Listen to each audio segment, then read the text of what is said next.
দেখতে দেখতে চ্যানেলে 100 ভিডিও হয়ে গেল। যখন চ্যানেলটা খুলেছিলাম বৈপ্লবিক, তখন ভাবিনি যে কোথায় কোথায় পৌঁছাবো, কোথায় পৌঁছানোর দরকার আছে। জাস্ট একটা বাংলা বই নিয়ে কথা বলার বিশাল একটা প্যাশন ছিল।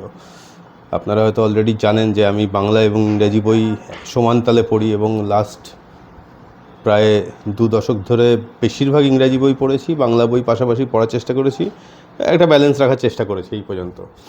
প্রথম ইংরাজি বইয়ের চ্যানেলটা করি হিজ লিটারারি উইজডম, কিন্তু ইংরাজি বইয়ের চ্যানেলটা করতে গিয়ে যেটা মনে হলো, তার পাশাপাশি আরও কিছু জিনিসপত্র চলছিল। বাংলা ভাষা একটা বাংলা ভাষার উপর আগ্রাসন দেখা যাচ্ছিল। কোথাও না কোথাও একটা হিন্দি চাপিয়ে দেওয়া এবং অন্যান্য ভাষা চাপিয়ে দেওয়া, এই ধরনের ব্যাপার স্যাপার দেখা যাচ্ছিলো। এবং সব মিলিয়ে আমরা বাঙালিরাই বাংলা ভাষায় কথা বলার মানে বাংলা ভাষাকে খুব একটা গুরুত্ব দিচ্ছিলাম না, এরকম একটা ফিলিং উঠে আসছিল। আমাদের মতন যারা দুভাষাতেই বই পড়ি আর কি, তাদের কাছে যে কোনো একটা ভাষায় চ্যানেল করা যেতেই পারে, এরকম একটা জায়গা থাকে আর কি, কোনো অসুবিধা নেই। কিন্তু কোথাও একটা মনে হলো যে ইংরাজি নিয়ে কাজ প্রচুর করছে, ওটা আমার না করলেও বা অত বেশি না করলেও চলবে। কোথাও একটা বাংলা ভাষা নিয়ে হয়তো কাজটা করা বেশি দরকার এই সময়ে। বই পড়া কমছে, এটা একটা খুব বিপজ্জনক ব্যাপার। যে কোনো ভাষা বেঁচে থাকার জন্য তার প্রথম যেটা শর্ত, সেটা হচ্ছে বইপত্র পড়া দরকার। সেটা ফিকশন হতে পারে, নন ফিকশন হতে পারে, যা কিছু হতে পারে, বাট পড়াটা চলা দরকার। ভাষা নিয়ে একটা গর্ব থাকা দরকার। সেই ভাষায় যেহেতু এটা বইয়ের চ্যানেল, সেরা সেরা যে কাজগুলো হয়েছে সেগুলো নিয়ে কথা বলা দরকার। সেই সংস্কৃতিটাকে বাঁচিয়ে রাখার চেষ্টা করাটা খুব জরুরি। সেইখান থেকে এই চ্যানেলটা করার সিদ্ধান্ত, এবং এই চ্যানেলটাকেই বেশি ফোকাসে রাখার সিদ্ধান্ত নিয়েছিলাম, যার ফলে আমার ইংরাজি বইয়ের চ্যানেল খুব বেশি আমি চালাতে পারছি না, চালাতে চাইছিও না এই মুহূর্তে। পরে দেখা যাবে কখনো কি হয়, টুকটাক আপডেট দিতে থাকি ওখানে। কিন্তু মেন যেটা ভাষা, যে ভাষাটা মাতৃভাষা, সেই ভাষায় কথা বলা, সেই ভাষায় বই পড়া, তার সেরা সেরা বইগুলো নিয়ে কথাবার্তা বলার জন্যই এই চ্যানেলটা মেনলি খোলা হয়েছিল। প্রায় 5 মাস, 5.5 মাস হলো হয়তো। দেখতে দেখতে যে কারণে আজকের এই ভিডিওটা করা, 100টা ভিডিও আমাদের চ্যানেলে মোটামুটি কমপ্লিট হয়ে গেল। এটা খোলার সময় কখনোই ভাবিনি যে এতগুলো ভিডিও বানাবো, সেরকম কোনো প্ল্যান ছিল না। কিন্তু কথা বলার তো প্ল্যান ছিলই, সেখান থেকে কোথায় পৌঁছাবো সেটা দেখতে হতো। 100টা ভিডিও, 101টা ভিডিও হয়েছে। আজকের এই ভিডিওটা আপলোড হলে 102টো ভিডিও হয়ে যাবে।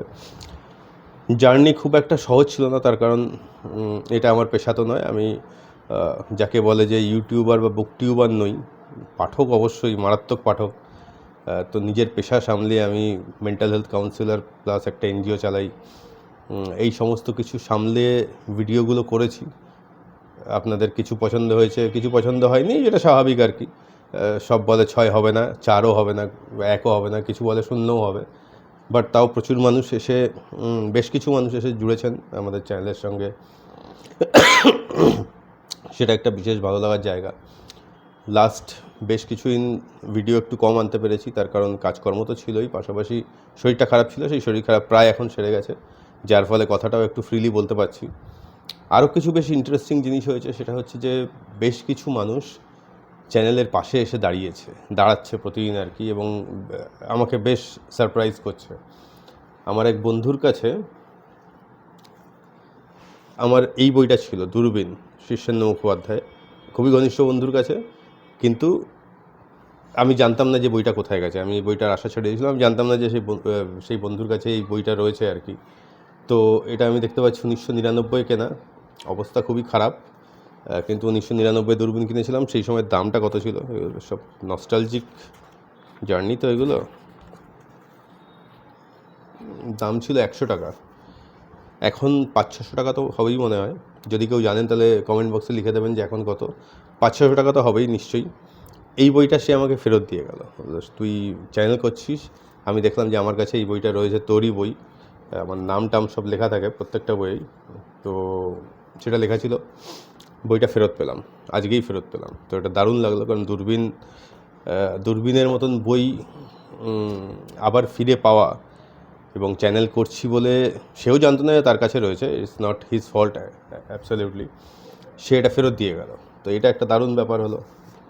আর কি হলো, এর মধ্যে আমরা হাঙর নদী গ্রেনেড পড়ছিলাম। হাঙর নদী গ্রেনেড ওটা শেষ হয়েছে।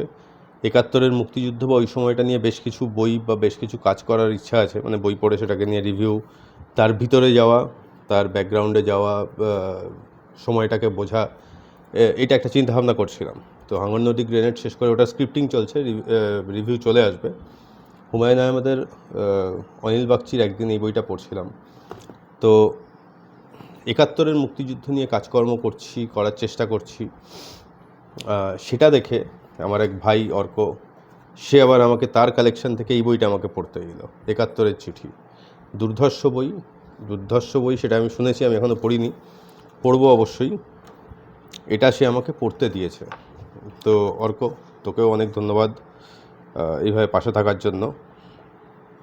এই বইটা মোস্ট প্রবাবলি বাংলাদেশেরই পাবলিকেশন। তো পড়বো ৭১-এর মুক্তিযুদ্ধের সময় যে চিঠিচাপাটি হয়েছিল সেই জিনিসগুলো নিয়ে এই বইটা। আরও একটা বন্ধুর কাছে আরও দুটো বই ছিল, যে দুটো বই কোথায় চলে গেছিলো আমি জানতাম না। একটা হচ্ছে মির্জা এলিয়াদের লানুই বেঙ্গলি, এটা আমি কিনেছিলাম, এটাতে ডেট লেখা নেই, খুব সম্ভবত হায়ার সেকেন্ডারি এরকম সময় কিনেছিলাম আর কি। সে বইটা তার কাছে ছিল, সেও আমি চ্যানেল করছি দেখে এই বইটা দিয়ে গেল, এবং এরই সঙ্গে আরেকটা বই আমাকে ফেরত দিল, সেটা হচ্ছে জয় গোস্বামীর ও স্বপ্ন। এই সবগুলোই আমার বই, তার কাছে ছিল। তো এইটা খুব ভালো লাগছে যে বন্ধুরা এসে পাশে দাঁড়াচ্ছে, এবং তাদের বাড়িতে যে সমস্ত বই আমার রয়েছে, যদি বাই চান্স থেকে থাকে, এগুলো বাই চান্স ছিল, তারা ফেরত দিচ্ছে, আমাকে নতুন বই পড়তে দিচ্ছে, যেমন ৭১-এর চিঠি যেটা বললাম, সেরকম। তো এই নিয়ে একটা বেশ সুন্দর কালচার গড়ে উঠছে, সেইটা দেখে খুব ভালো লাগছে, এবং মনে হচ্ছে যে পরিশ্রমগুলো করাটা হয়তো কোনো জায়গায় একটু সার্থক। যারা ভিডিও দেখছেন তারা মাঝে মধ্যে কমেন্ট করছেন, সেগুলো পড়েও ভালো লাগছে। সব কমেন্টেরই উত্তর দিই, কারণ আপনাদের জন্যই চ্যানেল করা, এবং আমারও যেগুলো বলার আছে সেগুলোর জন্যই চ্যানেলগুলো করা। প্রথম থেকেই যেটা করার চেষ্টা করেছি, বা যে জিনিসটা থাকবে, সেটা হচ্ছে যে লিটারেচার নিয়ে একটা কালচার গড়ে তোলা। শুধু 4টে উপন্যাস পড়ে ফেলা নয়, ভালো উপন্যাস পড়ে ফেলা। শুধুমাত্র পড়ে ফেলে রিভিউ করার জন্য এই চ্যানেলটা আমি করিনি, সেটা কোনোদিনই উদ্দেশ্য ছিল না, এবং ভবিষ্যতেও থাকবে না। গাদাগুচ্ছের বই কিনে গাদাগুচ্ছের অপ্রয়োজনীয় ইনকনসিকুয়েন্সিয়াল বইয়ের রিভিউ করার জন্য এই চ্যানেলটা করিনি। ভালো বই, সেটা উপন্যাস হতে পারে, ছোটো গল্প হতে পারে, নাটক হতে পারে, কবিতা, প্রবন্ধ, সেগুলোকেই আপনাদের সামনে নিয়ে আসে, যাতে একটা সুন্দর কালচার গড়ে ওঠে। আমরা ভুলে যাই যে আমাদের জীবনের টাইম হচ্ছে একটা খুব ইম্পর্ট্যান্ট একটা কম্পোনেন্ট আমাদের লাইফের। সেই টাইমটাকে আমি যে কোনো জায়গায় খরচ করতে রাজি নই, এবং আই এম শিওর যে আপনারাও যারা আমাদের সঙ্গে জুড়ে আছেন, এই চ্যানেলে যারা এসছেন, তারাও সেটাই বিশ্বাস করেন। সেই টাইমটা যখন লিমিটেড, তখন সেই টাইমটাকে আমি কী বই পড়তে পারি যাতে আমার একটু ডেভেলপমেন্ট হয়, সেলফের ডেভেলপমেন্ট হয়। আমরা এখানে প্রমোট করার চেষ্টা করি হচ্ছে ট্রান্সফরমেটিভ রিডিং। এমন বই, এমন কাহিনী, এমন যে কোনো কিছু, সাহিত্য রিলেটেড যে কোনো কিছু, এমন কিছু পড়া যেটা পড়ে ফেলার, যখন আমি বইটা পড়তে শুরু করেছিলাম বা লেখাটা পড়তে শুরু করেছিলাম, তখন যা ছিলাম, যখন লেখাটা পড়া হয়ে গেল, তখন যেন আমি একটু চেঞ্জ হয়ে যাই, এই ট্রান্সফরমেশনটা যেন ঘটে। এটাকেই ট্রান্সফরমেটিভ রিডিং বলে। সেই জিনিসটাই প্রমোট করার চেষ্টা করছি। সব বই তো একই রকম নয়, সব বইয়ের দ্বারা, সব লেখার দ্বারা ট্রান্সফরমেশন হওয়া সম্ভব নয়, কিন্তু অ্যাটলিস্ট চেষ্টা করছি যে সেই জায়গাটাতে চ্যানেলটাকে নিয়ে যেতে, যাতে আমাদের চ্যানেলে যে বইয়ের ভিডিও বা রিভিউ বা আলোচনা হয়, সেগুলো যদি আপনারাও পড়েন, আপনাদেরও একটা ট্রান্সফরমেশন হয়, because time is very important. সেই কারণেই নানা রকম পপুলার কিন্তু আলটিমেটলি পিজার মতনই দেখতে সুন্দর কিন্তু কোনো খাদ্যগুণ নেই, এই ধরনের লেখাকে সরিয়ে রাখি আমরা।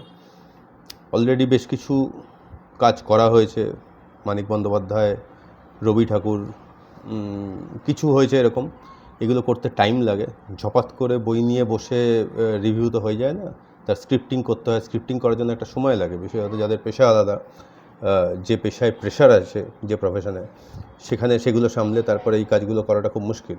অ্যাট দ্য সেম টাইম আমরা এরকম রিভিউ করার চেষ্টা করি না যে বই হাতে নিয়ে এই বইয়ের আমি আর কি রিভিউ করব, আমি তো রিভিউ করার যোগ্যই নই, আমার আর কি বলার আছে, এরকমও বলার কোনো মানে নেই। তার কারণে এই ভিডিওগুলো যারা দেখেন, আপনারা যে কজনই দেখেন, তাদেরও একটা সময়ের দাম আছে। সুতরাং আমি একটা বইয়ের রিভিউ করতে গিয়ে আমার আর কি বলার আছে, আমি আর কি বলতে পারি, এইসব নাটক করারও কোনো মানে নেই। তো সেই জন্যে রিভিউ হয়তো কম আনতে পারি একটু, কিন্তু যেগুলো আনি 100% দিয়ে আনার চেষ্টা করি। এই ট্রান্সফরমেটিভ রিডিং, ট্রান্সফরমেটিভ লার্নিং, এই জিনিসগুলোই প্রমোট করা হবে ভবিষ্যতেও, অতীতেও তাই করা হয়েছে, ভবিষ্যতেও তাই করা হবে। এই নিয়েই চ্যানেল চলতে থাকবে। এই বলার, এই ভিডিওতে আর কিছু বলার নেই। 100টা ভিডিও হয়ে গেল বেসিক্যালি, সেটা বলতে গিয়ে 10 মিনিট ধরে কথা বলে ফেললাম। খুব ভালো লাগছে, আপনারা রেসপন্ড করছেন, আপনারা আস্তে আস্তে করে জুড়ছেন। জুড়তে থাকুন আমাদের সঙ্গে থাকুন। কখনোই হতাশ হবেন না। এমন কোনো বইয়ের রিভিউ এখানে আসবে না যে বই পড়ে আপনার কোনো লাভ হবে না। তো সেইটা আর চেষ্টা করব, যাই কাজ করব সেটা ভালো কাজ করার। কাউকে খুশি করার জন্যে, কোনো লেখক বা লেখিকাকে খুশি করার জন্যে টাকা খেয়ে রিভিউ হবে না এখানে। এখনও সেই টাকা খেয়ে রিভিউ করার জায়গায় আসেনি, তার কারণ চ্যানেলে মাত্র 192 জন সাবস্ক্রাইবার, কেউ টাকা দেবে না। কিন্তু ভবিষ্যতে একটা সময় আসতেই পারে যখন সেরকম হতে পারে। মতামত বরাবরই ক্ষুরোধার থাকবে। কাউকেই খুশি করার জন্য কখনোই রিভিউ করা হবে না। খারাপ লেখার খারাপ রিভিউই হবে।